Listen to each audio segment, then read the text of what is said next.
Құрметсіздер ме достар, бүгін біз Қазақстан тарихынан ашық және жабық тест тапсырмаларын орындайтын боламыз. Ашық тест тапсырмаларында қалып қойған сөзді жазамыз, ал жабық тестте біреуін таңдауымыз керек. Ашық тест тапсырмаларын орындайтын боламыз. Қытай деректерінде 100 000 адамдық әскері бар, 10 тайпаның қағаны аталды. Ол жерде 100 000 адамдық әскері бар деген сөзді жазамыз. Батыс түрік қағанаттың негізін құраған 10 тайпа Қаратау тауларынан Жоңғарияға дейінгі жерді иеленді.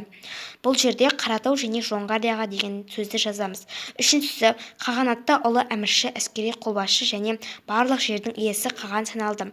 Бұл жерде қаған деген сөзді жазамыз. Енді төртіншісін қарайық. Батыс түрік қағанатының қысқы ордасы ірі сауда қолөнер орталығы Суяб қаласы болды. Бұл жерде Суяб деген сөзді жазамыз. Бесіншісі, қағанаттағы Ябғу, Шат және Елтебір лауазымдары қаған әулетіне тиесілі болды.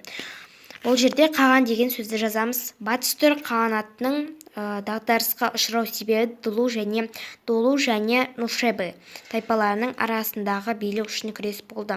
Бұл жерде Долу және Нушебе деген сөзді жазамыз. Енді жабық тест тапсырмаларын орындайтын боламыз. Бірінші сұрағымыз Батыс түрік қағанатының жазғы ордасы. Батыс түрік қағанатының жазғы ордасы Мыңбұлақ. В жауабы. Енді екіншісі Батыс түрік қағанатындағы өзара қырқыстар биліктің әлсіреуі Жетісуға басқыншылар әскерінің баса көктеп енуіне әкелді. Бұның жауабы Таң империясы. Енді үшіншісінің сұрағы Батыс түрік қағанаты орнына құрылған түркі мемлекеттері.